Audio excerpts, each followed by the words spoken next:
Next year marks the 60th anniversary of the undisputed world's greatest rock and roll band, the Rolling Stones.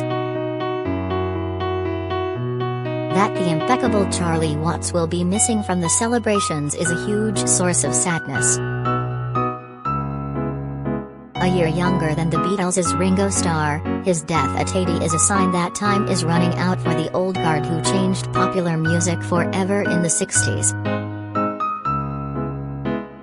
For old Mick's swagger, Keith's mischief and Ronnie's bonhomie, Charlie was the Stones' linchpin. He was the quiet, dapper, jazz-loving, antique-collecting sticksman who sat at the back of the stage holding it all together. Frontmen and lead guitarists get most of the limelight, but drummers like Watts kept the all-important rhythm going. Just ask Led Zeppelin's Jimmy Page and Robert Plant about John Bonham, or The Who's Pete Townshend and Roger Daltrey about Keith Moon. Despite his calm exterior, Watts was happy to join in the fun occasionally. Who can forget his appearance on the cover of the incendiary 1970 live album Get Your Yah-Yahs Out, leaping around, big grin on his face, next to a donkey? Every band has its infighting, particularly one that has stayed the distance like them British bad boys the Rolling Stones, as Bob Dylan recently described them. But every member, past and present, agrees on one thing.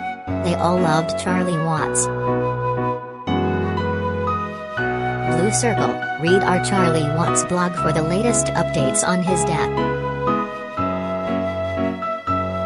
In a recent interview with me, Keith Richards heaped praise on him.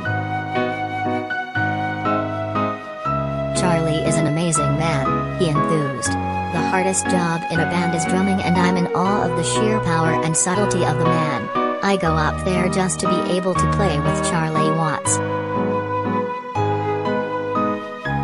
He's the epitome of cool. He's very easy and he won't take any bites. He never says anything except yes or no, unless he wants to in a few interviews when he talks about music. He's absolutely the coolest guy I know. My aim is to get as cool as Charlie. Ironically, it was Watts who first recommended his recently announced stand-in Steve Jordan to Richards when he started side project The Expensive Winos. With the Stones' live shows in the US going ahead next month, they will serve as a moving memorial to the band's fallen hero. When announcing his absence, Watts used typical dry humor to say that for once his timing was a little off. I'm sure that Mick, Keith and Ronnie agree that Charlie's timing had never failed him before.